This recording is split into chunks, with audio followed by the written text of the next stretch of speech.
Bom, vamos chamar para compor a próxima mesa participação institucional. Doutora Heloísa de Souza Arruda, secretária municipal de Direitos Humanos e Cidadania de São Paulo e procuradora de Justiça aposentada. Doutora em Direito das Relações Sociais, área de concentração Direito Penal pela Pontifícia Universidade Católica de São Paulo e mestre em Direito das Relações Sociais, área de concentração Direito Processual Penal pela Pontifícia Universidade Católica de São Paulo. Doutora Celeste dos Santos, promotora de Justiça e subcoordenadora da diretoria da PMP Mulher, membro eleita da CONEP, Conselho de Estudos Políticas Institucionais do Ministério Público de São Paulo, promotora de Justiça, designada para integrar o grupo de trabalho de elaboração de plano estratégico do Ministério Público e do grupo de trabalho para unificação de eleições do Ministério Público de São Paulo, doutora em Direito Civil pela Universidade de São Paulo. Gostaria de chamar também a doutora Vera Lúcia de Camargo Braga Taberti, promotora de Justiça do Ministério Público de São Paulo e ex-promotora eleitoral da primeira zona da capital de São Paulo. E também, para compor a mesa como a mediadora, doutora Raquel Elita Alves Preto, advogada, doutora em Direito Tributário pela Faculdade de Direito da USP, especialista em Direito de Empresa e Tributação, conselheira da Associação Brasileira de Direito Financeiro, instituição que também apresenta a IFA, International Fiscal Association do Brasil, e diretora secretária-geral do IASP, Instituto dos Advogados de São Paulo, eleita já para o triênio de 2013 e 2015. Bem-vinda, Raquel. Raquel vai conduzir.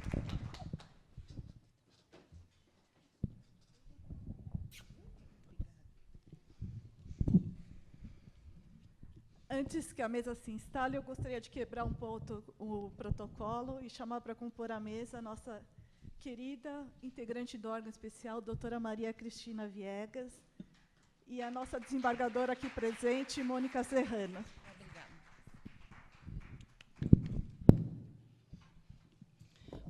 Bom dia a todas e todos. Eu agradeço enormemente o convite feito pelas queridas Gabriela Mansur, doutora Gabriela Mansur e doutora Silvinha Chaquian. Estou encantada, aliás, com a qualidade dos trabalhos aqui da manhã. Muitas ponderações preciosas. E estou muito feliz de estar ao lado aqui da minha querida amiga, doutora Heloísa Arruda, uma das 3 secretárias municipais a compor a atual gestão do município de São Paulo. São 3, não é, doutora Heloísa? Agora são 3. Agora são 3. E que é uma querida amiga, por quem tenho enorme carinho, e na pessoa de quem eu vou fazer uma saudação muito curta às demais integrantes da mesa, haja visto o adiantado da hora. E a mim coube, então, fazer aqui a mediação dessa mesa. É uma tarefa bastante interessante. Estou muito feliz de estar aqui. Porém, dado o adiantado da hora, eu vou dizer a todas que teremos que ser muito rigorosas no tempo, tá bem? Então, eu vou passar a palavra agora, em primeiro lugar, para a doutora Heloísa Arruda, com a qual abrimos os trabalhos aqui do segundo painel. Bom dia a todos e a todas. É uma satisfação estar nesta casa, que, num determinado momento da minha carreira profissional, eu dirigi. Na verdade, quando cheguei a esse prédio, esse auditório nem existia, não é? E tive a responsabilidade administrativa de implantar neste prédio a Escola Superior do Ministério Público. Então, é sempre um motivo de alegria, satisfação e até de emoção retornar a essa casa.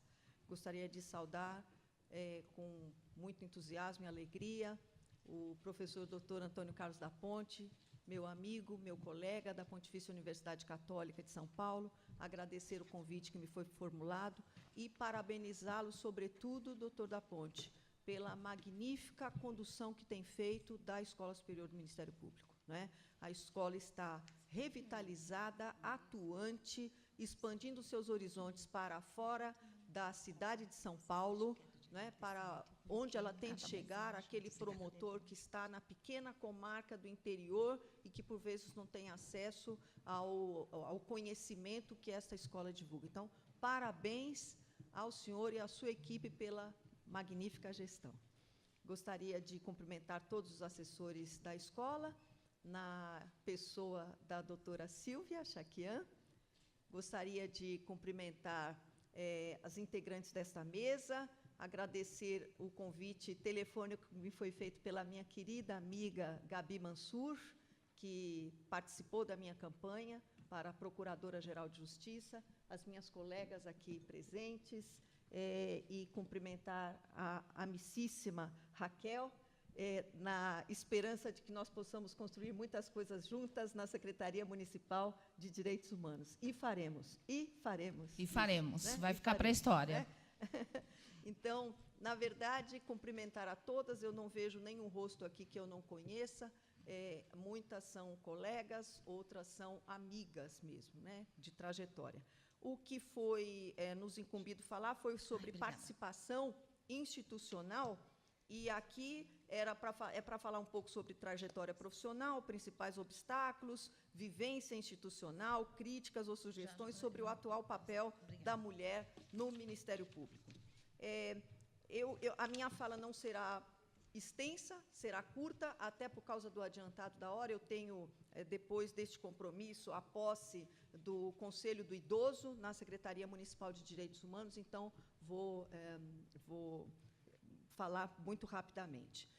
Sobre trajetória profissional, eu acredito até que as colegas que nos antecederam aqui devam ter comentado das dificuldades, sem dúvida nenhuma, que elas enfrentaram, até no momento de seleção pelo qual passaram, as da minha geração, né, com mais de 50 anos, eu falo dos anos 80, no momento em que nós prestávamos concurso, né? Eu vou dizer que a seleção, sim, era feita tomando em consideração os conhecimentos jurídicos, mas havia um momento muito emblemático, que era o momento da entrevista, que poderia ser um momento de seleção entre escolher homens e escolher mulheres para integrar o Ministério Público, né? É claro que isso nunca foi explicitado, mas todos sabem que isso existia de uma maneira um pouco velada, mas acontecia. No nosso caso, no caso do meu concurso, eu vou lembrar, trazer à memória, ele ainda está vivo, graças a Deus, o Dr. Paulo Salvador Frontini. Ele era o Procurador-Geral de Justiça na época e, sendo Procurador-Geral de Justiça, chegou a ele, aos ouvidos dele, que na seleção dos colegas que haviam prestado concurso, deveria haver um crivo sobre entrar mais homens que mulheres, e que haveria uma preferência para os homens. E isso deixou o Dr. Frontini muitíssimo irritado, né? Ele disse assim que, de forma alguma, isso poderia acontecer, que ele fazia questão que as mulheres que prestaram concurso e que obtiveram aprovação nas provas, no processo seletivo, tivessem levado em consideração o seu mérito. E o meu concurso foi considerado um escândalo, porque fomos 28 mulheres aprovadas, não é, Aparecida? Foram 20. Isso foi um escândalo, né? Disseram, aí as expressões que usavam na época eram as seguintes: bom, isso aqui virou magistério, né? Isso aqui falavam isso, né? Isso aqui agora desandou, porque isso aqui virou magistério, né? O que é que vai? E mais, havia um perfil que era considerado um perfil aceito para ser promotora de justiça. Então, talvez tivesse de ser uma mulher um pouco mais velha, com um pouco mais de experiência profissional, eventualmente uma mulher que não fosse se casar e ter filhos, né? Então, era um perfil que era considerado aceitável. E o nosso concurso, eu digo que foi, quebrou esse paradigma, porque nós ingressamos jovens. Eu, por exemplo, era a mais jovem das mulheres, eu tinha 23 anos, acabados de completar 23 anos, e nós quebramos esse paradigma, né? Então, eram mulheres jovens, e tinha de tudo. Jovem, mais velha, casada, desquitada, desquitada, né? Desquitada, com filho e sem filho, tinha de tudo, né? E o que restou... Eu falo que foi um concurso maravilhoso, por quê? Porque o fato de nós entrarmos em bando, né? Muitas, e não termos dado problemas institucionais, fez com que dissessem assim, puxa, mas pode ser uma menina que até vai casar, vai ter filho, 1 ou 2 ou 3, e vai dar conta do recado, né? Eu acho que foi muito importante a marca daquele concurso de 1985. O que veio após o nosso concurso, porque o espanto foi tanto, é que os 2 próximos concursos entraram poucas mulheres. Na verdade, no próximo não entrou nenhuma. Nenhuma, né, Sandra? Você lembra disso? Não entrou nenhuma mulher. Aí, o próximo já admitiram 6, né? E hoje a marca que se tem... acho que há 2 ou 3 concursos atrás, houve pela primeira vez a marca de 51% de mulheres, né? Eu acho que é esta a marca. Então, eu acho que isto vem sendo corrigido. Considero importantíssima a participação de mulheres na banca de concurso. Isto tem sido decisivo também, a participação de colegas mulheres na banca de concurso. Quem participou de concurso, Maria Cristina, Marisa, que são colegas muito próximas, falaram de peculiaridades, vejam até, da sensibilidade feminina sendo trazida para algumas situações na entrevista, não para fazer com que mulheres sejam, ao final, aprovadas, mas para fazer com que homens também sejam aprovados, né? Algum integrante da banca fazendo algum comentário mais severo e ela trazendo assim uma questão, não, fazendo uma ponderação, não, mas ele tem uma família, não é? Fazendo uma ponderação que seria tipicamente feminina e que foi considerada até para o efeito final da aprovação de um candidato, né? Então, considero isso muitíssimo importante. A trajetória profissional, no meu caso, eu sempre estive em ambientes muito masculinos, muito masculinos, né? As coisas foram acontecendo para que, no primeiro lugar em que eu trabalhei, só haver homens, depois no júri de... Aí depois Osasco era considerado cinturão rosa do Ministério Público, éramos muitas mulheres, e isto era, né? Por causa disso. A Cristina não foi por causa disso, porque já tinha mulher demais. Estava muito rosa. Osasco estava muito rosa. Mas, de qualquer forma, ali nós criamos uma rede de solidariedade. Me lembro da Dulce. A Dulce falou isso outro dia para mim, a Dulce Mônaco, né? Falou outro dia isso para mim, que eu não lembrava.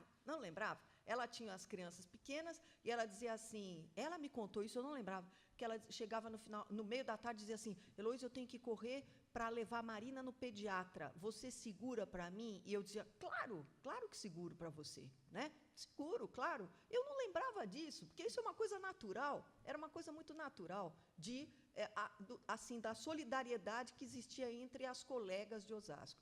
Depois foi Penha, eram só homens, e Pinheiros, só homens, né? E em Pinheiros, eu quero contar essa experiência. Aconteceu um fato. Eu me casei e tive o meu primeiro filho, logo depois do casamento. E depois tive o meu... Aí vejam, fui para a licença maternidade, 4 meses e mais 2 meses de férias. Nesse período, eu escrevi minha dissertação de mestrado, né, amamentando o Danilo, amamentava o Danilo e escrevia. E, quando eu voltei ao trabalho, eu estava grávida de novo. Né? E aí, olhem só, eu conto isso até para as mais novinhas, né, para as colegas mais jovens. Olhem o que aconteceu. Eu falei, e agora? Como é que eu vou falar que eu estou grávida de novo, que eu vou ter que sair em uma outra licença maternidade? Eu não contei. E fui levando. Como eu sou magra, né, eu não contei e fui levando, e o pessoal achava que eu ainda não tinha emagrecido da primeira gravidez, e eu fui levando. E é verdade. No 8º mês, eu não tinha mais como esconder a barriga. Olhem isso. Eu falei, pessoal, eu vou sair em licença maternidade de novo, porque eu vou ter outro bebê. A coisa foi assim. Por quê? Porque ainda havia um conceito de que, poxa vida, a mulher vai sair em licença maternidade e vai ficar mais 6 meses e a gente vai ter promotor substituto ou não vai ter, e eu vou ter que ficar segurando a onda dessa colega. Ainda existia isso, né? Não sei se ainda existe, mas havia naquele momento. Bom, eu digo assim que a carreira foi andando, e o que eu considero que foi muito rico, e digo isso também para as colegas, principalmente para as colegas mais jovens, não deixar de participar de toda a vida institucional. Na PMP, eu estava sempre envolvida, aí depois vai ter eleição para o Conselho Superior, eu vou, e concorri, terminei ganhando a eleição, né, participei do Conselho 2 anos, aí houve o convite para o trabalho internacional, eu fui, né, foi em Timor-Leste, muitas daqui sabem disso, né, as crianças eram pequenas, os 2 ficaram no Brasil, e aí vai uma... eu vou falar, Gabi, da minha mágoa. Eu vou falar da minha mágoa, né? Que durante a campanha, e eu falo isso para que fique um pensamento a respeito disso, durante a campanha para a Procuradora-Geral de Justiça, eu sei, e isto foi falado, e foi por uma colega, que eu sei quem é também, que como é que não dava para se confiar numa mulher que até largava os filhos para trabalhar em região de guerra. Falaram isso de mim. Né? E a minha maior dor foi que isso foi falado por uma colega, que eu sei quem é. Né? E essa conversa ficou disseminada, uma outra colega me telefonou e falou, ela está falando isso. E eu já recebi telefonema de uma colega dizendo, olha, ela está falando isso está se disseminando, que não se confia numa mulher que larga os próprios filhos. Quem conhece os meus 2 filhos sabe a mãe que eu sou. Né? Quem conhece os meus 2 filhos sabe. Se este é um ambiente feminino e de mulheres que pretendem assumir situações, posições de liderança, eu acho que é importante também falar dessas coisas. Nem tudo é só enaltecer. Eu também tenho que falar que se eu sofri preconceito, e vou falar de outra situação, que aconteceu também durante a campanha. Uma colega nossa, aposentada, na fila da vacina da PMP, falando, a campanha está rolando e não sei o que e tal, da Heloísa. A Heloísa, não, mas não, essa Heloísa, que eu fiquei sabendo, é que ela casou 2 vezes. Como se isso fosse algo que me desmerecesse, né? Que desmerecesse a minha honradez para me tornar a Procuradora-Geral de Justiça. Então, foram preconceitos, infelizmente, dos quais eu fui vítima por parte de colegas nossas. Então, eu coloco isso como reflexão. Né? A minha trajetória caminhou, eu almejei o posto maior dentro dessa instituição, eu fiz isso, nunca levantei a bandeira feminina para isso.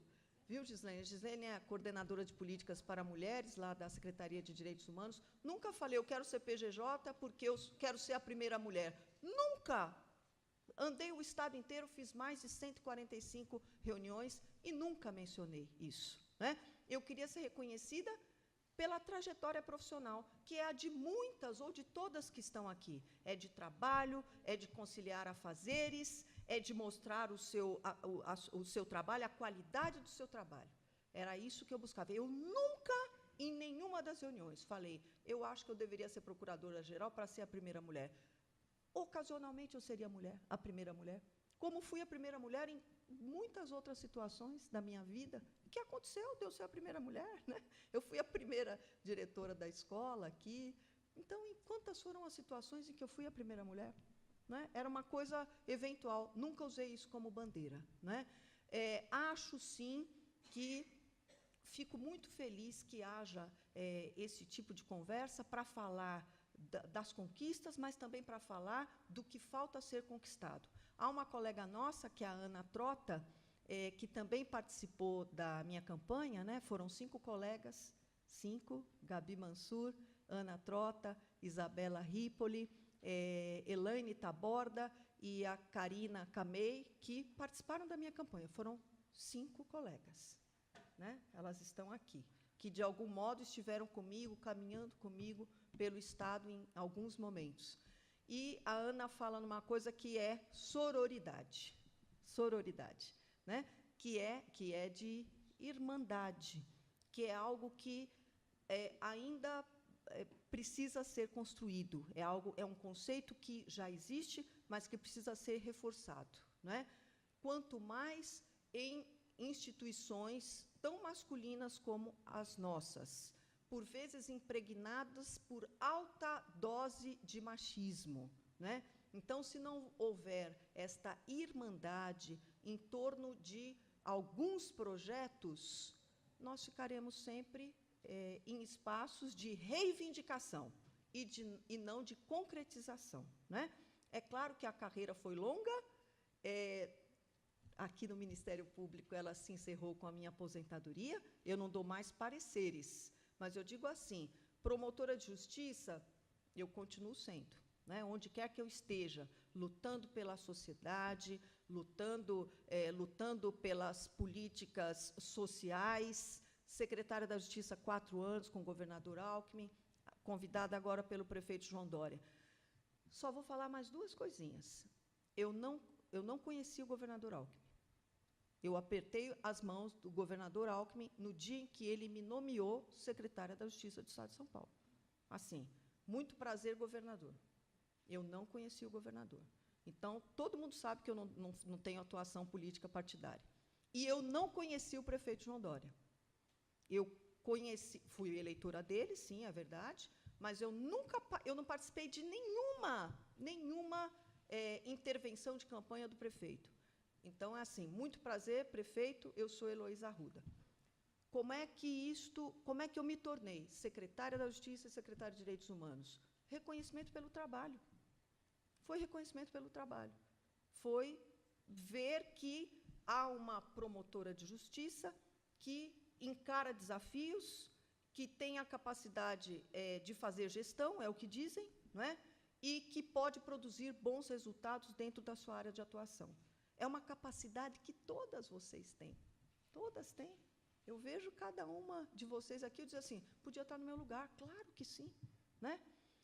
E mais, agora é a última coisa, tempo esgotado, não negar desafios. Não negar desafios, né? Dá para fazer tudo ao mesmo tempo? Dá.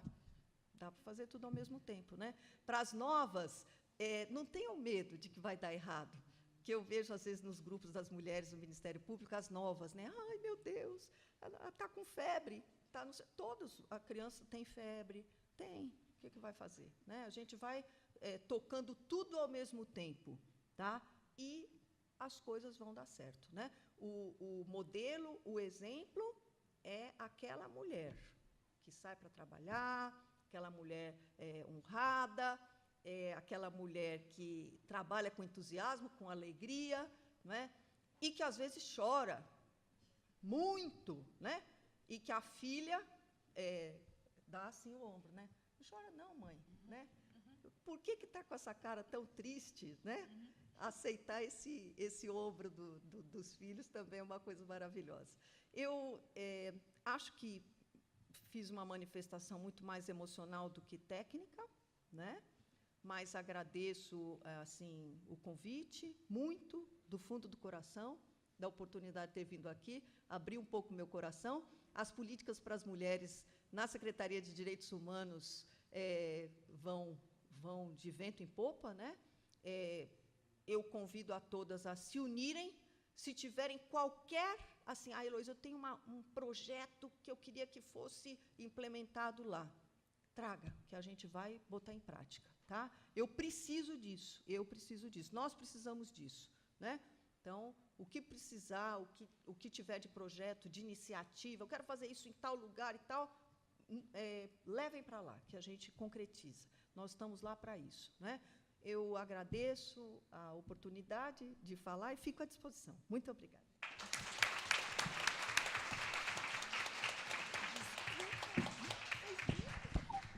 Eu não devia ter aceitado esse convite de ser a debatedora mediadora, porque a gente é obrigada a dar a plaquinha do tempo esgotado para uma amiga querida. Mas, enfim, vamos que vamos. É. Vamos que vamos. Heloísa, é sempre um prazer te ouvir. Eu, enfim, gosto tanto de você sabe disso. E tudo que você falou é verdade mesmo. E eu posso dar esse depoimento pessoal, porque, afinal de contas, há 2 semanas estivemos juntas e a sua boa vontade em trabalhar para transformar a realidade, eu sou testemunha ocular disso. Muito obrigada por existir, Heloísa. Eu não sou do MP, mas eu ousei fazer campanha para você nas redes sociais. Eu sei. Eu pedia para todos os meus colegas de Faculdade de Direito do Largo de São Francisco, que são MPs, para votarem em você. Eu ousei fazer campanha de fora do Ministério Público, mas isso é democracia, não é não? Então, com a democracia no olhar, eu passo a palavra agora, na imediata sequência, à doutora Celeste Leite dos Santos, promotora de justiça, coordenadora da diretoria da PMP Mulher.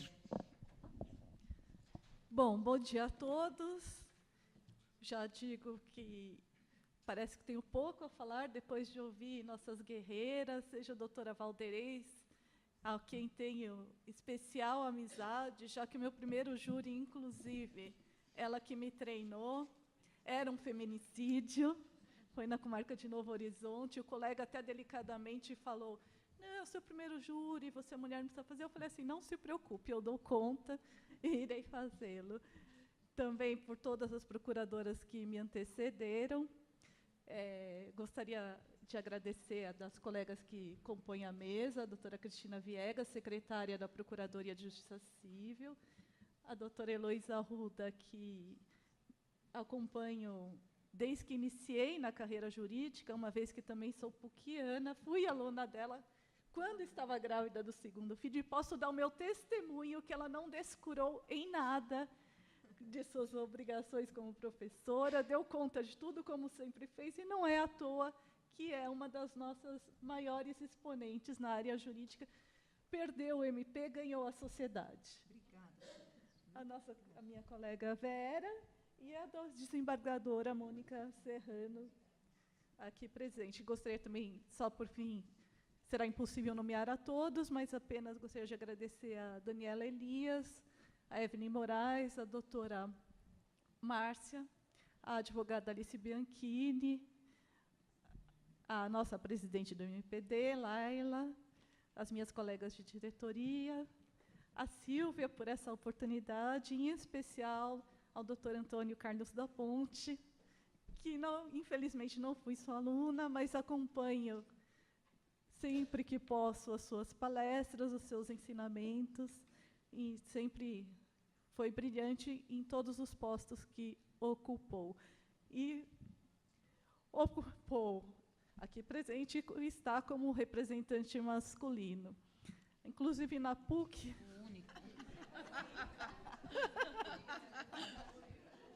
Inclusive, na PUC, nessa segunda, dando aula de Direitos Fundamentais, eu aproveitei a oportunidade de utilizar a palestra como cobaia das minhas explanações, porque eu falei assim, olha, os senhores são aqui cobaias, porque metade da plateia é masculina, e sempre que nós conversamos, nós estamos falando entre mulheres, e que eu estava um pouco cansada de falar só para as mulheres, e os homens não dando esse retorno.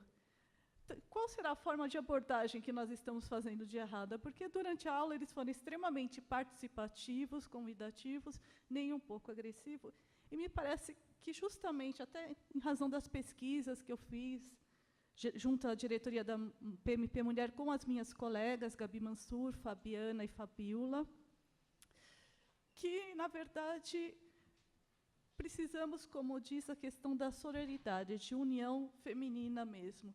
Nós somos as que mais nos atacamos. O machismo começa pelas mulheres. Se nós deixamos que grudem em nós estereótipos, louca, não cuida dos filhos, o que quer que seja, as maiores disseminadoras desses estereótipos são as próprias mulheres. Nós não podemos chegar no futuro a um absurdo de falar assim, eu não vou votar em fulana, não porque ela não é competente, não porque ela não tem uma trajetória institucional impecável, mas, olha, um dia ela me olhou torto e eu não gostei do jeito que ela me olha, me medindo. Então, que isso seria um motivo que essa pessoa não componha qualquer tipo de cargo da administração superior. Por que medidas de participação equilibrada? No decorrer de estudos, eu fiz várias perguntas sobre se as colegas seriam a favor ou contra ações afirmativas. E, pelas respostas delas, justamente, como diz a doutora Valderez, nós, já que quebramos barreiras, não precisamos de mais nada. Não. O acesso ao concurso foi uma barreira quebrada, ou seja, nós podemos falar em uma segregação vertical e uma segregação horizontal. A segregação vertical é aquela que impede o acesso a empregos e cargos, seja na iniciativa privada, seja na iniciativa pública. Por outro lado, nós temos a segregação horizontal, que é justamente essa que é preconizada desde a Declaração de Pequim como um dos motes que devemos alcançar, que é o acesso a cargos de chefia e liderança. Atualmente, nós podemos dizer que obtivemos a igualdade de tratamento. Essa sensação que as mulheres dizem, não, mas temos direitos a voto, acesso à educação, todos os meios estão à disposição. Sim, igualdade de tratamento decorre diretamente da Constituição, e isso é um valor autoaplicável, um direito fundamental autoaplicável. Por outro lado, a questão, seja das medidas de participação equilibrada, seja com relação à questão da igualdade de paternidade, igualdade de oportunidades, é algo que demanda um regramento legislativo. Nas doutrinas estrangeiras, fala-se da progressividade legislativa em matéria de igualdade de gênero. Então, falamos medidas de participação equilibrada. Primeiro, precisamos eliminar o termo cotas do nosso vocabulário. Nós somos a maioria da população. Como dizem os cientistas sociais, somos uma maioria que configuram na prática uma minoria social, porque não estamos representadas. Porém, ao falarmos, o doutor da Ponte aqui, até é um tema sensível, eu me sinto até um pouco desconfortável, mas da questão do acesso aos cargos eletivos, por exemplo, previstos em nossa legislação, no qual se compõe que deve ser 30% de um sexo e o outro sexo 70%. Até a forma de publicidade, como foi dada essa questão, criou-se a cota para mulheres. Vejam-se, não é cota. Se fosse cota, haveria a obrigatoriedade de seu preenchimento, ou seja, 30%. Mas não, nós sabemos que é apenas uma igualdade de oportunidade, que as mulheres vejam que existem outras mulheres e que é uma opção, que não existe só um viés. A nossa sociedade não é composta apenas por homens, é dar visibilidade às mulheres. Os direitos de conciliação que foram tratados aqui, é como a questão da maternidade. Eu concordo e divirjo um pouco. Na verdade, na Suécia, o que é colocado em relação a esses direitos não é direito à maternidade nem licença paternidade, é uma licença única. Independente de gênero, são 9 meses, que pode ser exercida conforme livre decisão do casal. Se vai ser o homem que vai se dedicar mais aos primeiros cuidados, se vai ser a mulher, é uma decisão do casal. Isso é importante porque quebra um estereótipo de gênero, de que esse papel é único e exclusivo da mulher. E convida os homens a participarem mais do ambiente doméstico, ou seja, no âmbito privado, o que nos dará um pouco de tempo de participarmos mais ativamente do setor público, da vida pública. Que os senhores sabem que no século XIX nós não poderíamos sequer ingressar nos tribunais. A nossa presença era vedada. E a questão da igualdade de oportunidades. Para aqueles que ainda duvidam se há necessidade de se tratar desse tema, eu convido à reflexão. Como foi dito hoje, a questão da visibilidade das mulheres. Em um ministério público que se pretende democrático, e eu falo como representante da sociedade, nós temos que fomentar a democracia paritária. E, portanto, temos que dar um exemplo nessa matéria, o que não vem, infelizmente, acontecendo, apesar de todos os nossos denodos. Essa aqui, para não dizer que é uma coisa específica do Ministério Público, não, é uma questão da nossa sociedade brasileira. Essa aqui é uma mesa, uma reunião de trabalho com seus ministros, nosso presidente da República. Aqui, essa é uma reunião do Tribunal de Contas do Estado com conselheiros do Conselho Nacional do Ministério Público. Essa é uma reunião comum do Conselho Nacional do Ministério Público. Adorei as fotos. Essa é a posse do nosso Procurador-Geral de Justiça. Não vou polemizar, vamos já passar para a próxima. Essa é uma reunião, estava escrito que seria do Colégio de Procuradores Gerais. Vocês vejam que, mesmo quando tem uma mulher, como essa expressão cota é deletéria. Assim, não, olha, tem uma mulher, olha como ela se sente intimidada, até a expressão corporal que ela utiliza numa reunião. Apenas, isso porque eu escutei mais de uma vez, quando eu reclamo na associação, eu estou fazendo uma meia-culpa, assim, vocês estão fazendo eventos, cadê as mulheres? E aí agora começou. Já ouvi mais de uma vez em reuniões.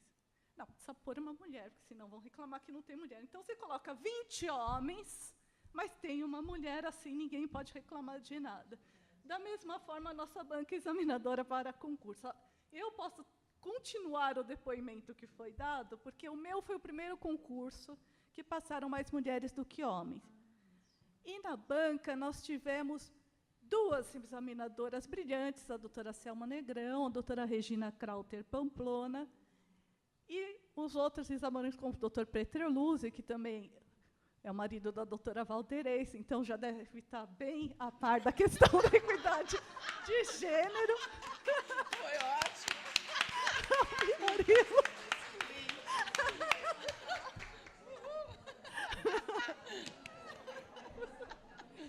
Ótimo. Já está devidamente O doutor Celso Fiorillo e o doutor Buzana, todos examinadores brilhantes. E eles queriam marcar uma posição de dizerem que foi o primeiro concurso que passou mais mulheres do que homens. No concurso seguinte, mudou o procurador-geral, ele também não quis dar o braço a torcer e passou a mesma quantidade de homens e mulheres. Porém, dali para cá, foi uma derrotada geral. Seja na participação de mulheres na composição da banca examinadora, seja na aprovação das mulheres no concurso do Ministério Público. Então, vejam, senhores, nós temos 50%, no mínimo, inclusive alguns concursos chegaram a 55% de candidatas mulheres. Certo? Inclusive no exame oral. Eu não consigo compreender como elas possam ser tão piores de passar apenas menos de 1/3 dessas que chegaram até o oral do sexo feminino. Isso está sendo uma evolução, isso mostra para a sociedade um Ministério Público que está evoluindo. E nós, como representantes democráticos, precisamos ter atenção a esses detalhes. Por exemplo, as procuradoras de justiça deram um depoimento que no órgão especial se evoluiu muito. Sim, porque elas já tiveram toda uma carreira pela frente, já enfrentaram todos os percalços, seja da maternidade ou qualquer outro tipo de percalço, em razão da forma como a sociedade está estruturada. Porém, hoje, criou-se um órgão CONEP, dos quais, quando eu era integrante, dos 23 conselheiros, apenas 3 eram mulheres. E como a Carmen Lúcia, eu comungo do entendimento dela, porque toda vez que eu procurava fazer alguma assertiva, mais de uma vez, eles falavam assim, eu levantava a mão, que era a praxe, eles falavam assim, espera um pouquinho, Celeste. Se você está querendo postergar os trabalhos, todo mundo já se manifestou, qual a necessidade de você também se manifestar? Isso é uma discriminação direta de gênero. Praticamente dizer, você, mulher, não tem nada a dizer. Visando a combater isso, Nós, diretoria da mulher, eu, juntamente com a doutora Gabriela Mansur e a doutora Maria Celeste Cordeiro Leite Santos, redigimos o projeto de lei 130 de 2016. Aliás, ela não irá ficar intimidada, como diz a doutora Tereza, nem irá reclamar comigo para dizer que ela está presente, a minha mãe, professora da PUC também. Então, nós redigimos esse projeto de lei e propusemos na Assembleia Legislativa e no Congresso Nacional. Na Assembleia Legislativa Estadual já foi aprovada pela Comissão de Constituição e Justiça, é o projeto de lei 130 de 2016, de autoria da bancada. Eu não posso, seria difícil nominar um ou outro, porque são 7 deputadas que subscreveram de diversos partidos políticos, ou seja, não está vinculado a nenhuma ideologia. E no Congresso Nacional foi o delegado Moreira que propôs esse projeto de lei. Então, eu penso que confundi. Ação afirmativa são medidas de caráter temporário que visam eliminar a desigualdade, de fato, entre homens e mulheres. A questão das candidatas é uma medida é uma ação afirmativa? Não é uma ação afirmativa, precisamos tomar cuidado. Esse termo também se banalizou e, na prática, não é ação afirmativa, porque ele não vai se extinguir no futuro, ele vai se tornar um direito permanente, na busca de uma sociedade justa. No inciso 2, eu trato das medidas de participação equilibrada. Corresponde à presença de mulheres e homens em todos os âmbitos de tomada de decisão, de modo que, no conjunto a que se refira, não superem 60%, nem seja inferior a 40%. Essa medida já existe na Espanha há mais de 10 anos, e, após a propositura do projeto de lei, a Europa foi além, porque a Alemanha, recentemente, no final do ano passado, publicou uma lei dizendo que 50% dos cargos do Poder Legislativo devem ser ocupados por pessoas de cada gênero. Assim, e se não atingir o coeficiente eleitoral? Se não atingir o coeficiente eleitoral, não tem problema nenhum. A cadeira ficará vazia, mas aquela cadeira pertence a uma mulher. Esse é um simbolismo necessário para que a nossa sociedade possa compreender e evoluir, mais do que palavras. Como os senhores viram quando eu mostrei as imagens, uma imagem de estudo. Por que não tem ninguém naquela cadeira? Porque não se buscaram candidatas qualificadas para tal. O Ministério Público atualmente está fazendo uma grande caça, a doutora Vera vai poder dizer melhor, a questão das laranjas eleitorais, que coloca qualquer uma, a faxineira, a filha, para falar, sendo que para serem candidatas e, no final, sabendo-se de antemão que essas não possuem viabilidade eleitoral nenhuma. E eu acompanhei uma candidata que tinha viabilidade eleitoral e via que o fundo partidário não liberava verba para ela. Então, ela estava impossibilitada também de fazer campanhas. Isso é algo que tem que ser investigado com cuidado. Por fim, temos as medidas de participação equilibrada, que são aquelas que visam eliminar as diferenças de gênero.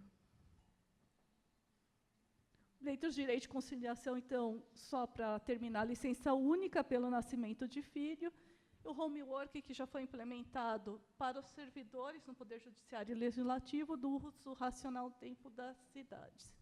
E, por fim, a conclusão: por que nós, mulheres, devemos fazer política? O castigo dos bons que não fazem política é serem governados pelos maus. Bom, eu agradeço, meu tempo já está esgotado. E...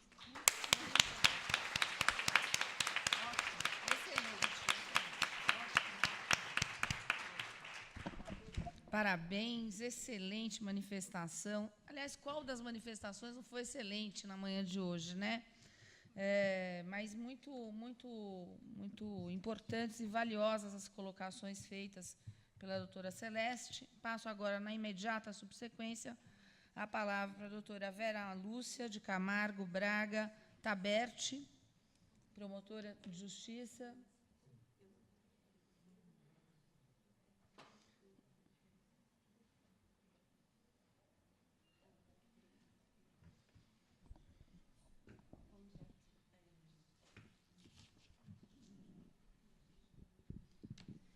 Bom dia a todos.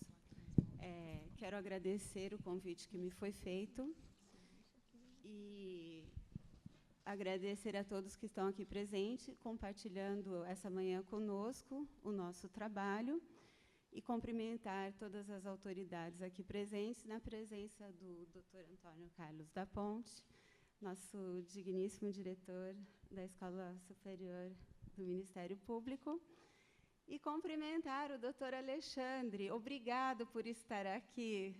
Muito obrigada por Vamos nos saudar mais um prestigiar. homem presente na sala.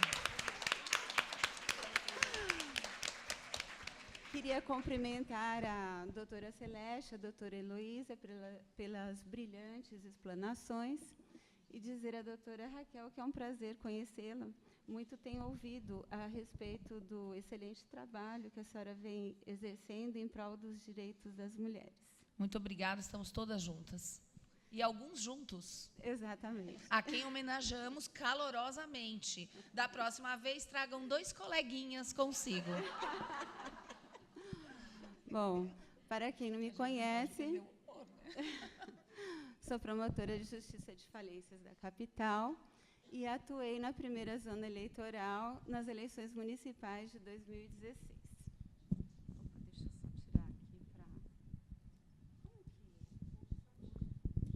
tirar aqui para... Obrigada. E atuei nas eleições municipais de 2016. Todos nós sabemos que há muitos anos as mulheres vêm lutando pela igualdade dos direitos. Igualdade essa que é prevista na Constituição, mas que, na prática, o dia a dia nos mostra que não é bem assim. Evidentemente que já avançamos, porque se olharmos há 85 anos atrás, sequer podíamos votar e éramos consideradas relativamente incapazes. Como já foi dito, somos a maioria no ensino superior, mas, tanto no setor público como privado, ainda ocupamos poucos cargos de direção e de chefia, como veremos adiante. Apesar das mulheres serem mais de 50% da população, o resultado das últimas eleições demonstra a nossa subrepresentatividade. Dos 645 municípios paulistas, menos de 10% elegeram prefeitas, e o percentual de vereadoras gira em torno de 8%. E, em 147 municípios, nenhuma mulher foi eleita. O Brasil é um dos piores países no que diz respeito à representatividade feminina na política. Nós ocupamos a 154ª posição, ficando, inclusive, atrás do Irã e do Afeganistão. Olha o absurdo. A Ruanda, que é na África, é o país com maior representatividade feminina, seguida pela Bolívia, Cuba, Seychelles e pela Suécia. Mas aí vem a pergunta, se as mulheres representam mais de 50% da população, por que elas não estão em 50% do governo? Vários fatores contribuem para a baixa representatividade da mulher na política. Dentre eles, podemos citar a tripla jornada de trabalho que nós exercemos, na maioria das vezes sem a ajuda dos nossos maridos e companheiros no exercício das tarefas diárias da casa e na criação dos nossos filhos. E também pelo preconceito e pela discriminação que as mulheres sofrem. É no ambiente político que as mulheres sofrem mais preconceito e discriminação. É no ambiente político que a vida da mulher é muito mais julgada e observada que dos homens. Isso porque a cúpula dos partidos políticos é predominantemente masculina. E os homens estão na política há muito mais tempo que as mulheres. Por isso, eles fazem a política do modo como eles bem querem, da forma como bem desejam, sem nos dar oportunidade para que nos ingressemos e nos projetemos nesse meio de maneira eficaz.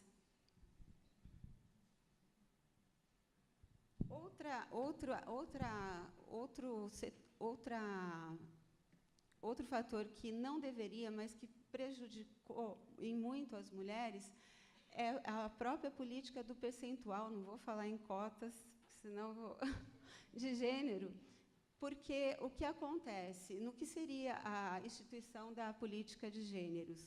Seria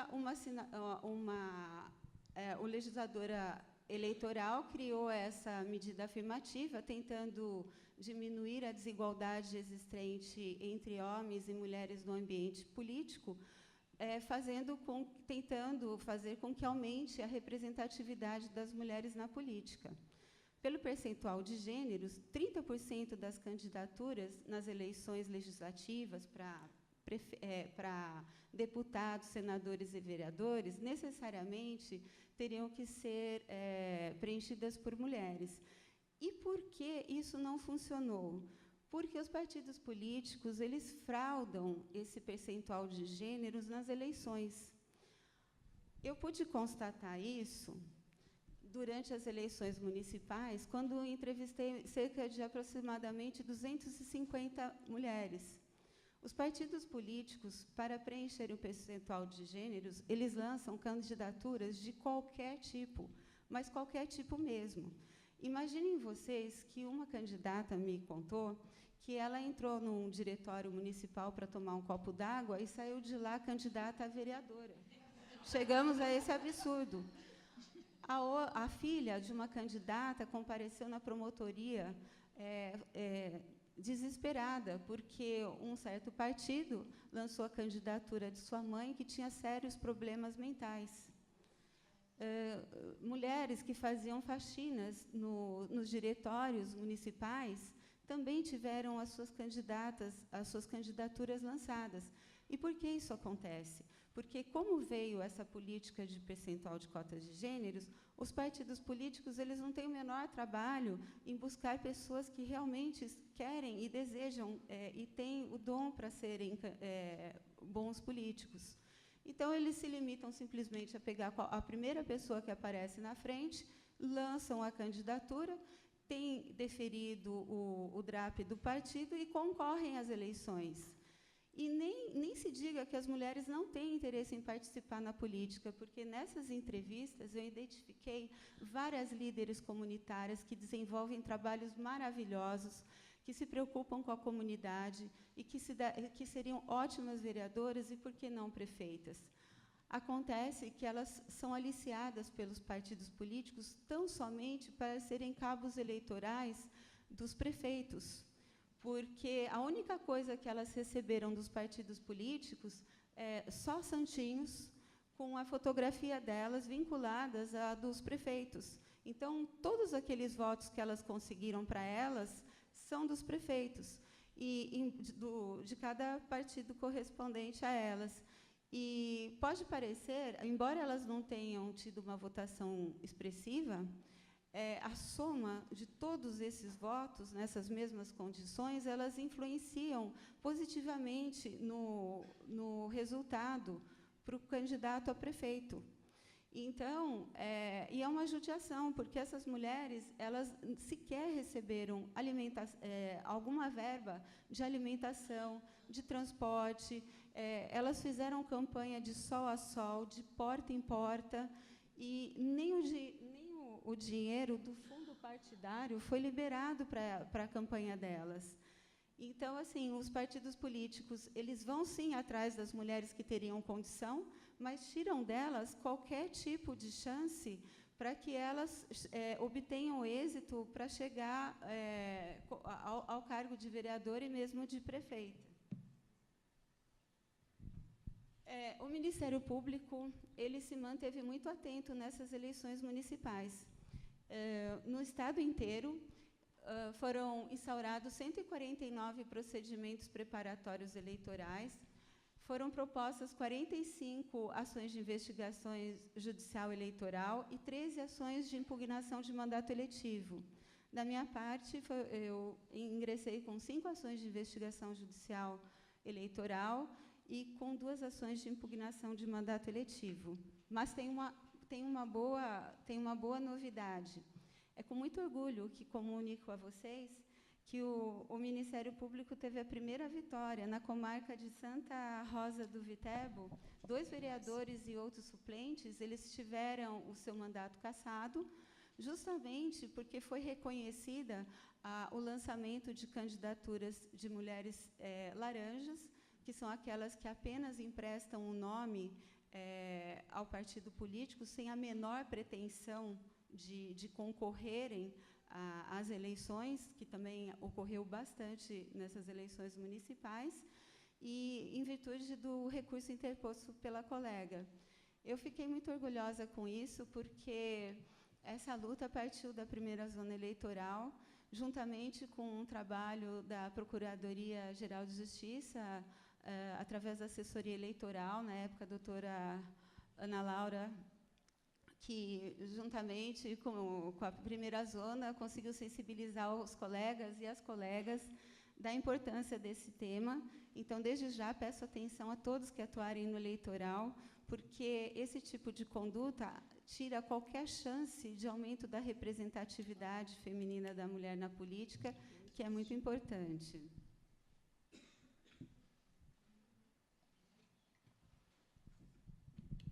Precisamos mudar esse quadro no que diz respeito à representatividade, à baixa representatividade da mulher na política, porque ela acaba influenciando principalmente nas decisões de política pública e na elaboração de leis voltadas para os direitos das mulheres.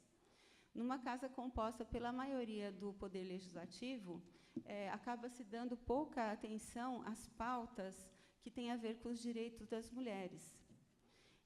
No cenário político atual, somente os homens estão pautando as questões políticas do nosso país, o que não é bom. Gente, como faltam 5 minutos, eu vou ser muito breve. Eu entrei nessa seara eleitoral para conscientizar da importância que precisa ter o aumento da representatividade da mulher na política e para fazer um link, porque, para me preparar para o debate de hoje, ao pesquisar os dados da representação aqui do nosso Ministério Público, eu pude constatar a grande similaridade da nossa situação na política e aqui dentro da nossa própria instituição. No que diz respeito à nossa representatividade, de fato, as procuradoras de justiça são menos de 30% em relação aos procuradores de justiça. As promotoras de justiça também são um pouquinho mais da metade do que os promotores de justiça. As mulheres, nos últimos concursos, de fato, elas vêm aumentando o número de mulheres nos nossos concursos, mas ainda não é suficiente para aumentar a nossa representatividade. Nenhum cargo foi ocupado, até hoje, por mulher de procuradora de justiça, nem de corregedor-geral, embora tenhamos a doutora Tereza como vice-corregedora.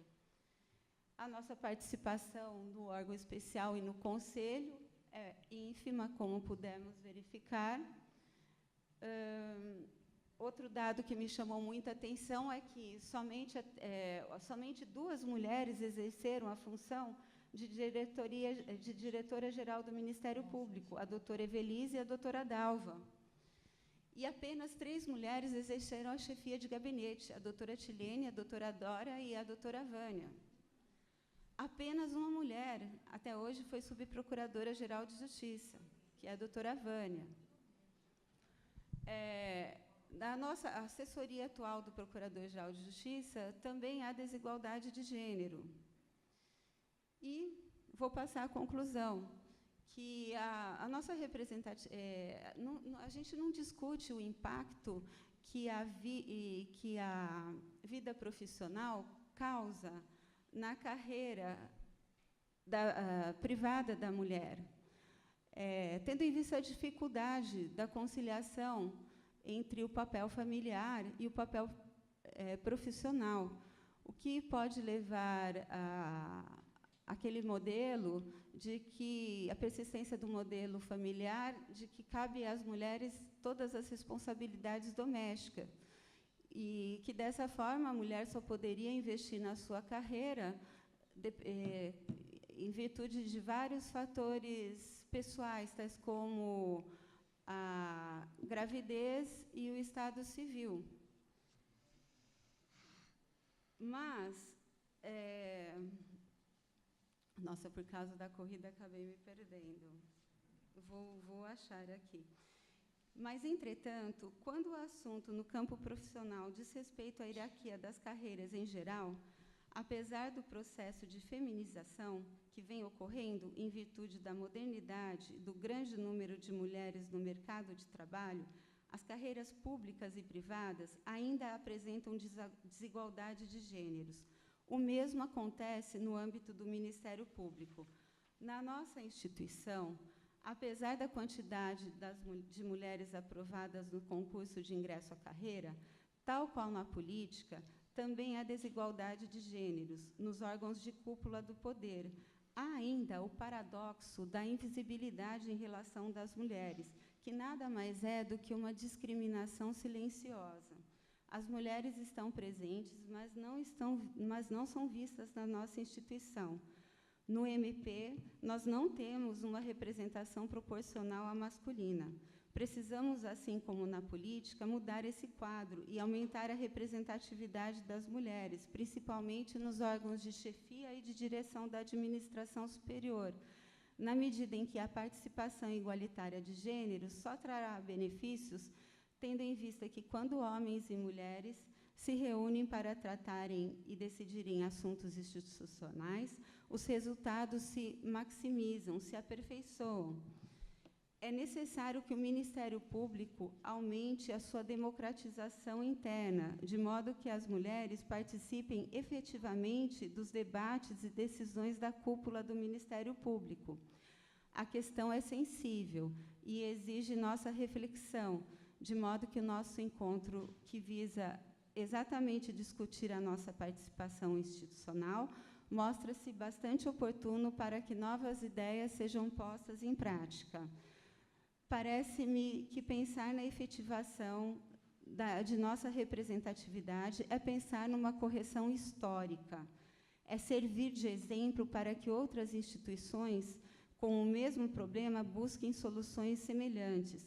Se já estamos nos esmerando e com sucesso para o aumento da representatividade feminina, por que não fazê-lo dentro da nossa casa? Não podemos permitir que o trabalho nosso diário nos afaste da reflexão da necessidade da igualdade de gênero. Posso garantir com segurança que estamos prontas para dividir esse espaço com os nossos colegas.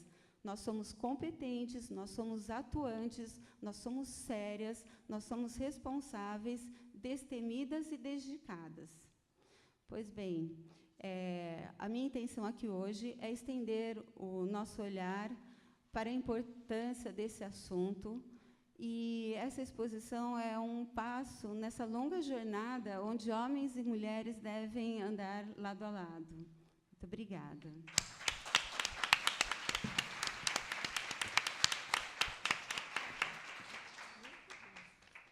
Bom, dado a adiantado a hora, eu vou tentar encurtar ao máximo as minhas considerações aqui como debatedora.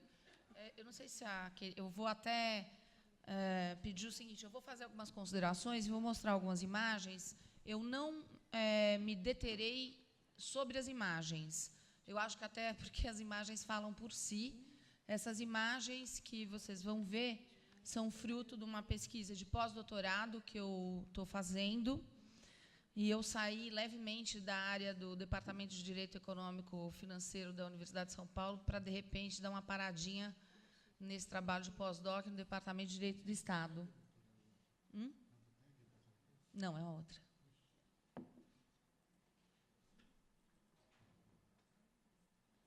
Não, também não é esse.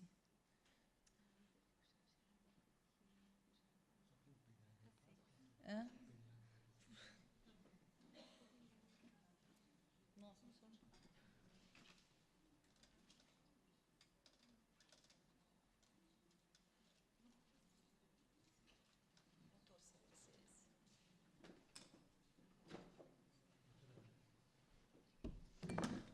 Bom, eu vou adiantar algumas considerações enquanto os problemas técnicos vão sendo resolvidos. Eu juro que eu fui antes na cabininha do som entregar meu pendrive e separar meu arquivo, tá bem? Como boa menina. Mas, enfim, vocês vão ver agora algumas imagens aí, que são imagens retiradas de uma pesquisa que eu tenho feito sobre as cúpulas, os espaços, portanto, de maior densidade de poder e decisão nos poderes instituídos do Estado. Depois da manhã de hoje, inclusive, vai facilitar muito a minha vida, porque eu precisava obter uma série de informações do Ministério Público, porque eu estou agregando à pesquisa a investigação, não só nos 3 poderes instituídos do Estado, mas especificamente também em espaços de decisão que são muito importantes, espaços considerados privados, mas que acabam tendo uma interferência enorme na formação de políticas públicas e que são, por exemplo, instituições privadas do tipo Fiesp, Federações de Indústria dos Estados, a Confederação Nacional de Indústria, Confederação Nacional de Comércio, Confederação Nacional de Serviços, e que são partícipes importantes nesse cenário aí de construção de decisões e ocupação, portanto, de poder. Instituições privadas relevantes também interferem nisso, e o Ministério Público é fundamental para estar nessa pesquisa. Muito bem, a brincadeira visual é a seguinte, e eu vou falando enquanto eu vou passando destemidamente as imagens. Essas imagens foram criadas pela agência do meu marido, que é feminista, e, por favor, sejamos todos feministas. Feminismo não é o oposto do machismo. Homens e mulheres têm que ser feministas para que tenhamos uma sociedade igualitária. Nós feministas, e sim, eu sou feminista desde que eu entrei na Faculdade de Direito do Largo São Francisco. Só que naquele tempo eu me sentia muito constrangida de assumir, mas a minha indignação era enorme e ela não era menor do que é hoje. E eu tinha jurado para mim, nos idos de 1989, que eu ia lutar para deixar um mundo diferente para minha filha. Infelizmente, a minha filha tem 25 anos e o mundo não está tão diferente. Eu estou feliz que várias de vocês são pessoas otimistas durante a manhã de hoje, mas eu não acho que a gente vai ter uma facilidade muito grande para superar dificuldades gigantes se a gente não trabalhar de uma outra forma e sair um pouco daquele contexto de soluções mais conhecidas. Rupturas culturais, e nós precisamos de uma ruptura cultural aqui, são rupturas que precisam ser feitas de forma diferente. Não se rompe uma cultura de patriarcado secular, aliás, no nosso caso, milenar, sem que nós tenhamos medidas mais assertivas, mais certeiras e mais fora da curva. A sociedade da tecnologia, a sociedade da instantaneidade nos convida, inclusive, para que nós pensemos fora da caixa e para que nós adotemos medidas diferentes daquelas medidas que até então se conhecia. E não, o passar do tempo não é suficiente, porque essa questão de gênero, assim como a questão do racismo, que é uma coisa que tem me incomodado soberbamente, afinal de contas, são os 2 maiores grupos, demograficamente falando, em termos de composição do nosso Brasil, mulheres, 51,5%, negros, 53,7%, se não me falha a memória. Nós somos a maioria populacional e nós somos os 2 grandes grupos com subrepresentação estrutural e institucional. Assumemo-nos como feministas, homens e mulheres. E meu marido é feminista, graças a Deus, senão ele não podia ser casado comigo. Não é mesmo, Valderez? Já que te mencionaram. Então, a agência dele me ajudou a fazer um material que é um material gráfico, portanto, são pesquisas de campo, mas eu queria mostrá-las de uma forma um pouco diferente. E fiz um brainstorming com esse meu marido maravilhoso, que é muito criativo. Eu falava, gente, eu não queria mostrar muito coluna, eu queria humanizar um pouco isso, para as pessoas terem a exata proporção do que seja isso. E aí ele teve uma ideia genial e falou, vou transformar colunas em bonequinhos femininos e bonequinhos masculinos. O que vocês vão ver aqui são exatamente colunas de gráfico, e são colunas que vão variar em função dos números que vão sendo encontrados. Não mais falarei sobre as imagens, elas falarão por si. E agora, como debatedora, eu vou tacar pimenta nessa moqueca, porque eu acho que foi por isso que me convidaram. Enfim, vamos em frente. Vocês vão ver na sequência a pesquisa nos 3 poderes instituídos do Estado, executivo, legislativo, executivo e judiciário. Preparem para fortes emoções. Bom, vamos lá. Por que isso aqui acontece, né? Por que a gente tem essas imagens seguidas? Por que os homens dominam? Fiquem chocadas, é para vocês se chocarem. Nós temos que mudar isso. Isso não pode continuar desse jeito, de forma nenhuma, porque essa é a realidade. Ah, mas está mudando. Bom, mas também se depois de tanta discussão, numa época de valorização de direitos humanos, a gente não conseguisse mudar nada, meu Deus do céu, então aí o que seríamos nós? O problema é que a gente mudou muito pouco. Isso é insuficiente. E o que a gente está tendo que lidar nesse momento é basicamente com aquela... Eu vou fazer uma analogia. Eu queria muito que vocês prestassem atenção nessa analogia. Imaginem que você é um doente de câncer. E que aí os médicos chegam para você e falam, olha, detectamos o seu câncer. De fato, isso é um problema. E até temos a cura. Já sabemos como resolver o seu câncer. Só que você tem que esperar um pouco. Porque tem mais gente na sua frente, as coisas não são assim, nós estamos fazendo testes. Então, você tem que ter um pouco de paciência, porque, a despeito de nós termos a cura, você vai ter que aguardar. Eu me sinto uma cancerosa. Eu não tenho que aguardar. Eu sou uma taxpayer. Eu pago impostos, como todas as que estão aqui na sala. Lamentavelmente, os 2 únicos homens que estavam aqui... Perdão, tem mais um perdido ali. Desculpa, não tinha te visto porque a fotógrafa estava na frente. Tem o pessoal da caixa de som também. Que bom que vocês estão aí. Enfim, os 2 únicos homens que estavam aqui não estão mais, né? Ai, olha, os bonequinhos se igualaram. Depois de tantas telas, eis que surge uma em que eles estão olho no olho. Mas essa imagem não é a mais linda? Essa imagem não é a mais bonita? Mas por que nós temos que carregar esse câncer quando nós já sabemos qual é a cura do câncer? Olha, de fato, não dá para tolerar. Eu jurei para mim, no Largo São Francisco, que a minha filha não ia passar pelo que eu passei. Eu passei por assédio sexual em grandes escritórios de advocacia paulista. Eu fui esquecida no momento da promoção. Eu trabalhava mais que todo mundo. Eu tenho um currículo acadêmico impecável, como todas vocês aqui têm. Mulheres valorosas, mulheres com densidade. Por que é que eu não podia chegar lá? Por que para mim até hoje é tão difícil disputar, por exemplo, um cliente no mercado? Por que ainda tem gente que olha para mim e fala, direito tributário, isso é coisa de homem, vai mexer com dinheiro?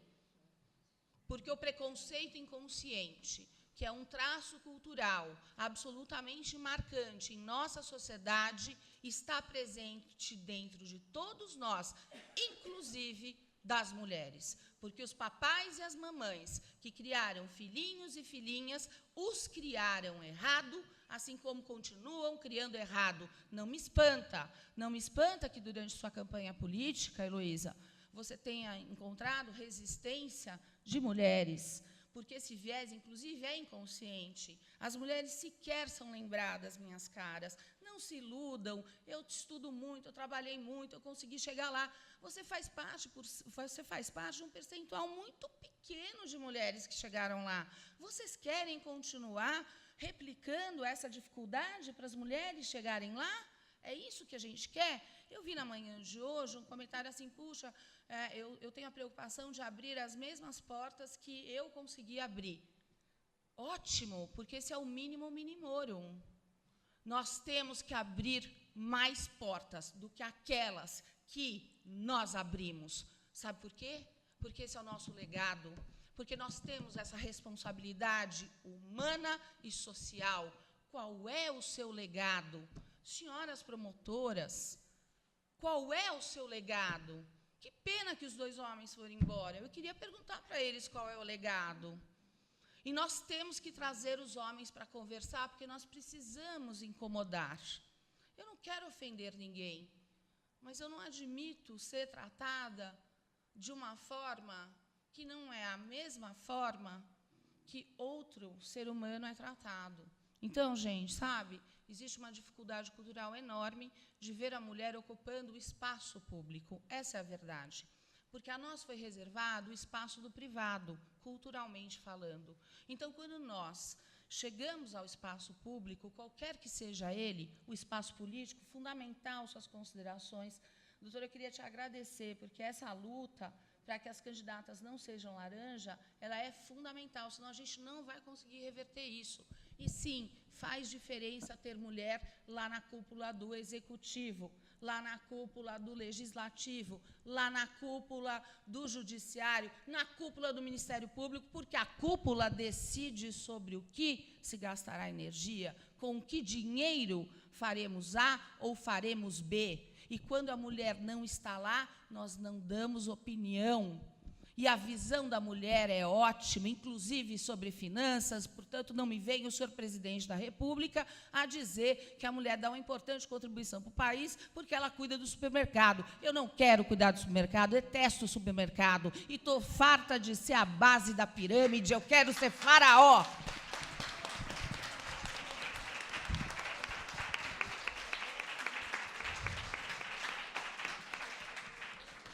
Não aguento mais esse papo da base da pirâmide. Sério que isso está me tirando do sério.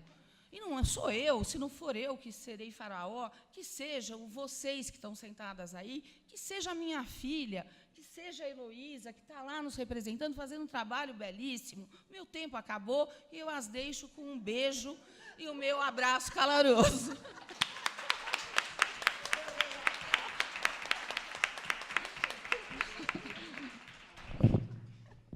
Bom, também eu não gosto muito de supermercado, mas vamos lá. Quem gostaria... nós vamos abrir para as perguntas antes de encerrar essa mesa, para partir aí para nosso lanche, nossa refeição leve, como diz a Celeste, que achei ótimo. Alguém gostaria de fazer alguma consideração, alguma pergunta? Oi, Fabiola chegou. Pois não. Por favor, vem, Ieda.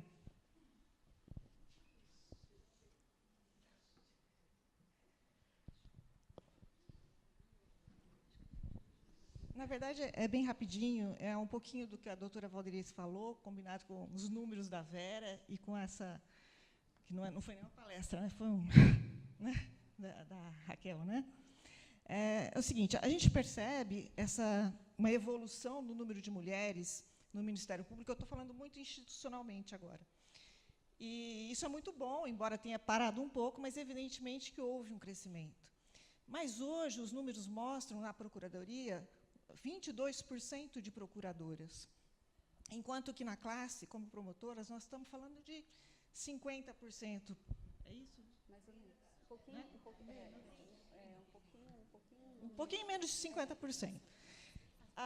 Então, assim, a gente precisa dispor que a gente precisa esperar que esses 22% de mulheres queiram isso. Ninguém é obrigada a querer, né, atingir esse tipo de cargo, esse tipo de função. Então, o que a gente precisa, na verdade, é tentar aumentar o número de pessoas com acesso aos cargos de poder. E de que forma? Se a gente conseguir continuar no ritmo que a gente está, com a promoção lenta e com a carreira parada, nós vamos aumentar de 22 para 23, de 23 para 24, ao longo de anos. Então, assim, tirando tudo o que eu acredito a respeito da democratização da carreira, eu acho que hoje a gente tem uma bandeira melhor ainda, nós mulheres. A única forma da gente ter um maior número de mulheres com acesso aos cargos públicos é com a democratização da carreira, ou seja, promotoras de justiças com condições, com possibilidade legal de alçar aos cargos de cúpula.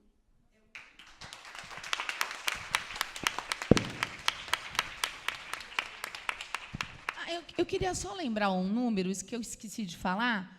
Essa história de que mulher não tem interesse na política não é verdade. E eu vou comprovar com um dado estatístico, que talvez algumas saibam e outras não.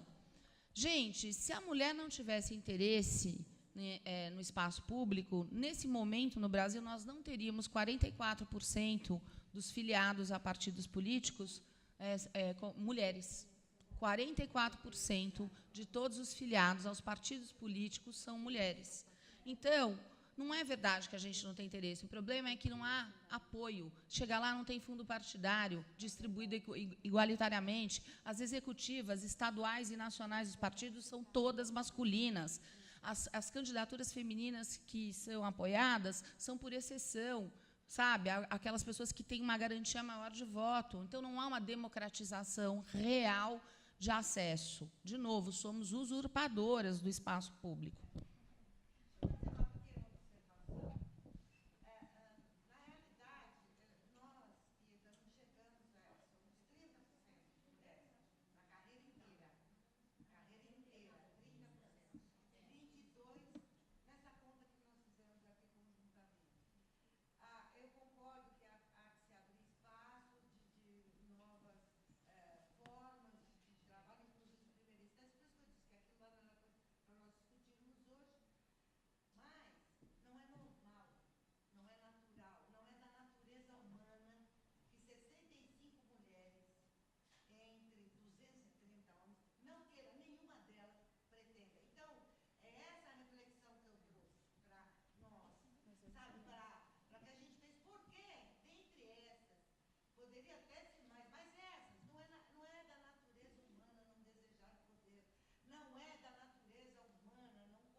Então, eu gostaria de fazer uma consideração a respeito do que a Valdereza está dizendo, né?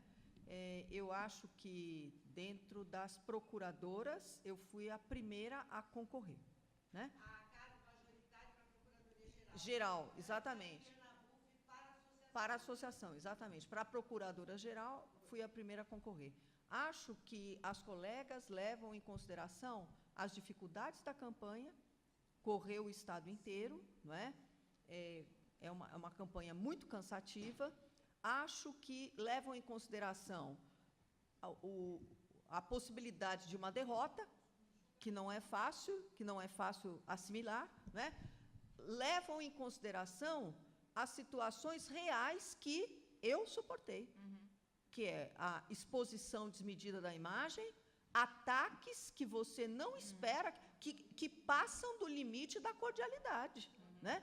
Um colega publicar na página do Facebook, me comparando ao Celso Pitta, no primeiro dia da minha campanha, 9 de dezembro de 2015, né? Dizendo assim, não, esta é desqualificada, eu comparo ao Celso Pitta. Então, nesse dia, eu tive consciência do que seria a campanha.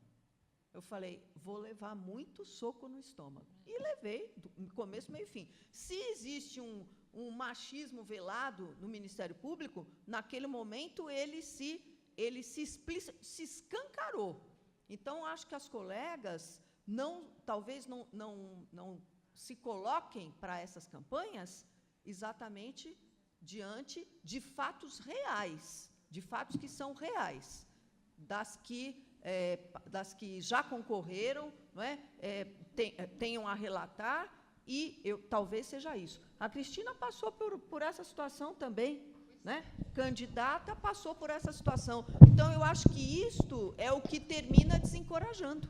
Acho que isso desencoraja também, né? Então, talvez nós, mulheres, tenhamos que criar situações de mais proteção. Eu não estou falando em causa própria, até porque não estou mais aqui, eu já me aposentei, né? E não pretendo ser, talvez, candidata lá na PUC, alguma coisa, como sempre sou, fui agora, deu tudo certo, graças a Deus, né? Mas aqui eu não serei mais nada. Mas eu digo, acho que a mobilização, talvez, fosse para criar uma rede de proteção a estes ataques que são terríveis e reais. E assim, aconteceram começo, meio e fim da minha campanha. A Cristina pode falar alguma coisa. Não, o que eu gostaria de colocar às colegas é o seguinte: na última eleição do Conselho Superior do Ministério Público, nós tínhamos 3 candidatas. E eu era uma delas, éramos 3 candidatas, 2 pela oposição e 1 pela situação. Nenhuma delas foi eleita. Nenhuma delas foi eleita. E se hoje nós temos a Mônica e a Liliana no Conselho Superior, representando aí a ala feminina, nós devemos ao órgão especial, que é extremamente conservador, foi e votou em duas mulheres da classe das eleitas, né? Porque nós temos entre os natos e os integrantes eleitos. Duas mulheres foram eleitas pelo órgão especial. Não fosse o órgão especial, nós não teríamos nenhuma mulher no Conselho Superior. Não teríamos. Cristina, e assim, os qualificativos que usavam para falar. Vou falar de você, minha amiga. Você sabe que é amiga do meu coração. Pode. É muito brava. Pois é.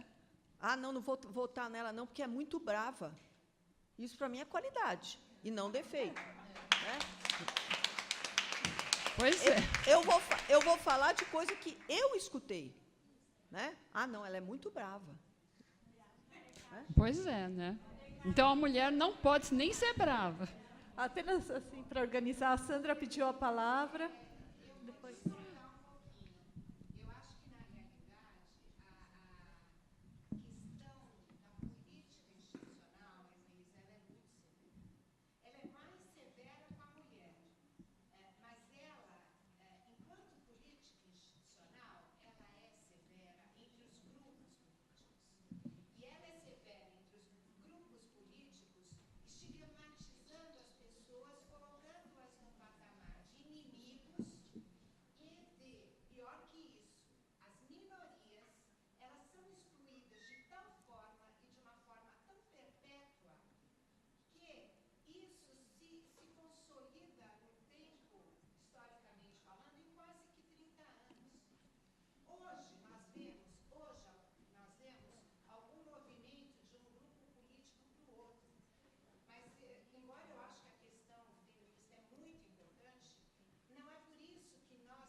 Eu concordo, Sandra, concordo, mas acho que o que você disse não destoa da observação que eu fiz.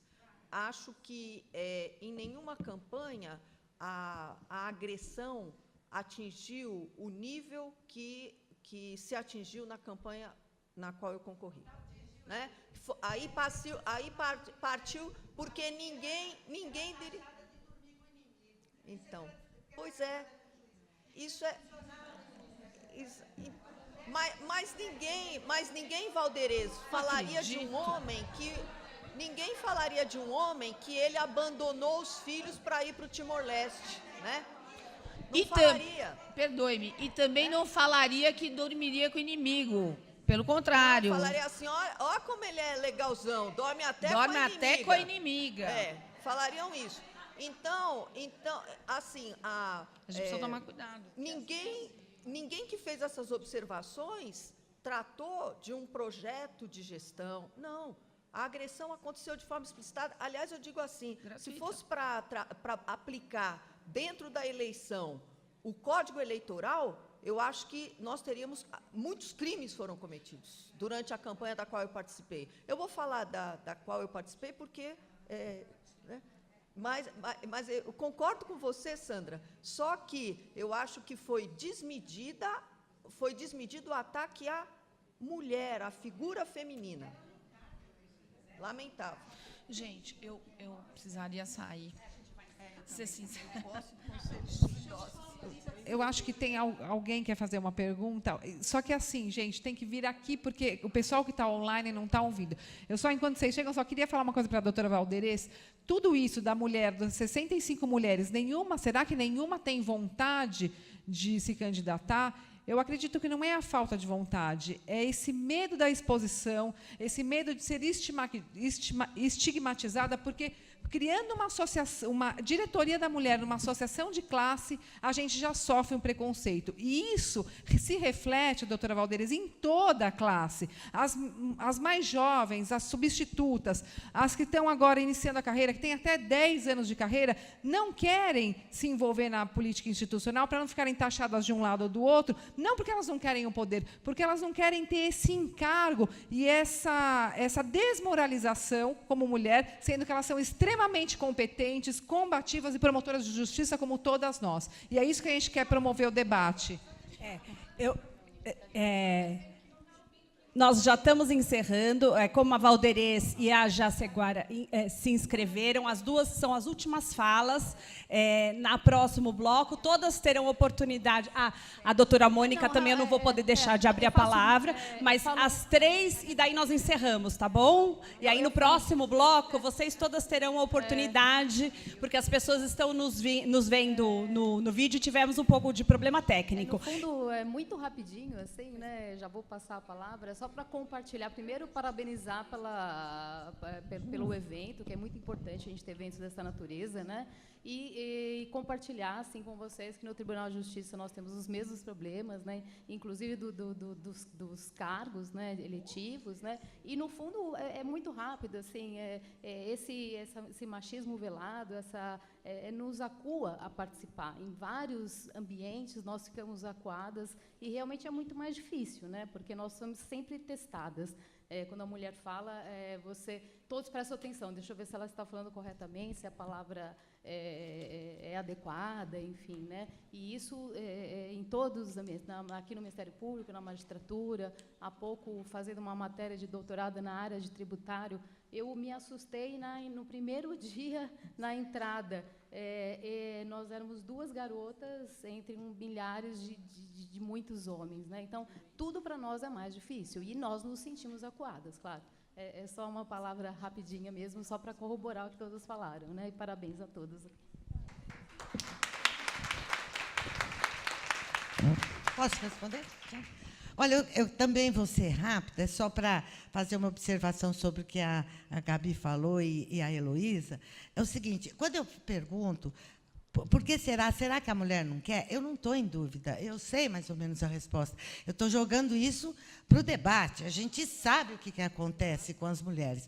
O problema, Heloísa, não é só a exposição, não. Os homens também não gostam de se expor. Os homens também passam por situações muito ruins. Fazer campanha no Ministério Público é igual fazer campanha para governador. Você vai em todas as cidades, porque se você não vai lá, o promotor fica ofendido. Então, eu fiz campanha no Ministério Público naquele tempo que quase que nós estávamos na clandestinidade. Então, íamos para o interior, aí, se às vezes chegava, o promotor saía pela outra porta, enfim.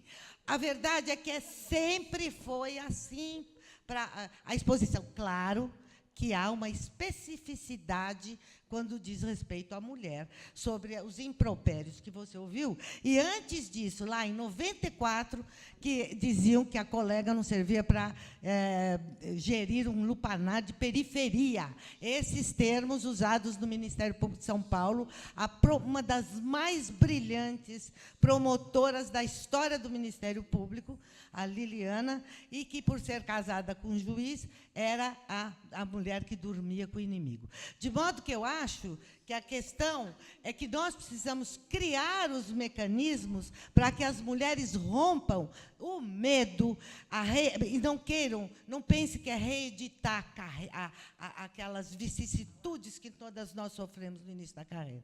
Nós precisamos, sim, sair da nossa zona de conforto, porque também, quando se chega no último degrau da carreira, os homens também se submetem a uma série de situações vexaminosas para ser candidato. Agora, as mulheres, duplamente. E aí precisa ver se realmente estão dispostas a isso. Nós temos que, se não estão, criar instrumentos para que isso ocorra. Obrigada, Valderez. Então, vamos encerrar com a última fala aqui. Eu vou ser bem breve. Eu acho que a política institucional é muito cruel, é muito dura, muito difícil, só que eu acho que ela é particularmente cruel com a mulher. E ela é realmente excludente. Ela visa tirar a mulher da participação política, seja institucional. Eu falo institucional porque é nosso campo de atuação. O meu marido é procurador de justiça, eu sou procuradora de justiça. E, inevitavelmente, há uma aceitação quanto à participação política dele, institucional, que, a mim, não há essa abertura e, muito menos, essa aceitação. Eu vejo que, em virtude disso, ele ocupou espaços políticos no Ministério Público que, a mim, me foram negados. E, quando eu insisto, porque eu sou muito combativa, mas, eu insisto, quanto a ele, é falado assim, ele é o promotor, o procurador. Quando eu insisto nessa participação, a instituição me responde da seguinte forma, não toda a instituição, mas uma parte substancial menciona o seguinte, olha, o casal quer muito. Quer dizer, enquanto ele, homem, é natural o percurso deste caminho, de trilhar deste caminho. Quando eu quero, o casal é muito ambicioso, o casal quer muito. E eu já ouvi de colegas, tanto homens quanto mulheres, o seguinte, mas você já é promotora, então, para que você quer fazer mestrado? Por que você quer doutorado? Então, muitas vezes, eu ouço assim, como se me dissessem, olha, já não basta você ter o espaço assegurado como membro do Ministério Público, você quer trilhar um caminhar acadêmico e, ainda por cima, quer trilhar um espaço político dentro da instituição, os dois, o casal. Quando eu quero, somos o casal. Quando ele quer, é ele. Então, eu acho que existe essa especificidade e a sociedade... Eu não acho que esse machismo seja tão velado, não. Eu ouso concordar. Eu acho que é muito explícito e muito cruel. Tá? É o que eu queria dizer. Bom, vamos à tapioca.